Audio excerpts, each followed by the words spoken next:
નમસ્કાર, આપ જોઈ રહ્યા છો નેશન પ્લસ ન્યૂઝ. હું છું આપની સાથે હેતલ ભગત. છોટાઉદેપુર લોકસભા બેઠક પરથી આવતીકાલે કોંગ્રેસ અને ભારતીય જનતા પાર્ટીના ઉમેદવાર ઉમેદવારી પત્રો ભરનાર છે.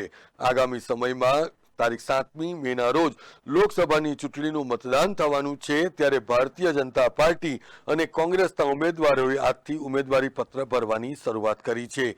ત્યારે છોટાઉદેપુર લોકસભા બેઠક ઉપરથી સુખરામ રાઠવા આવતીકાલે સમર્થકો સાથે ઉમેદવારી પત્ર ભરશે અને આ તબક્કે કોંગ્રેસના વરિષ્ઠ નેતા ઉષા નાયડુની ઉપસ્થિતિ પણ વિશેષ હશે. તો ભારતીય જનતા પાર્ટીના ઉમેદવાર જસુ રાઠવા પણ આવતીકાલે જ રેલી સ્વરૂપે ઉમેદવારી પત્ર ભરવા માટે પહોંચશે, જેને લઈને જસુ રાઠવાએ નાગરિકો અને મતદારોને ઉપસ્થિત રહેવા માટે આમંત્રણ પાઠવ્યું છે. નમસ્કાર, હું જસુભાઈ રાઠવા, ભારતીય જનતા પાર્ટી છોટાઉદેપુર લોકસભાના ઉમેદવાર.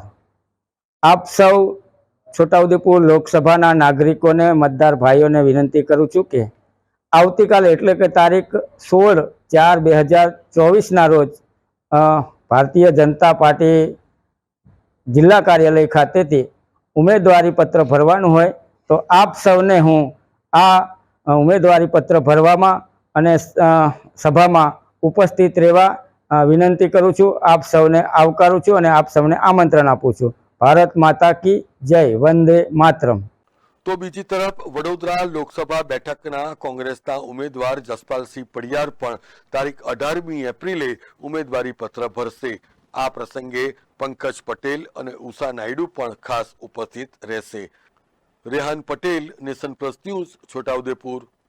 સમાચારોના સતત અપડેટ માટે નેશન પ્લસ ન્યૂઝના યુટ્યુબ ચેનલને સબસ્ક્રાઇબ કરો, બેલ આઇકન દબાવો અને ફોલો કરો ઇન્સ્ટાગ્રામ, ફેસબુક અને ટ્વિટર પર.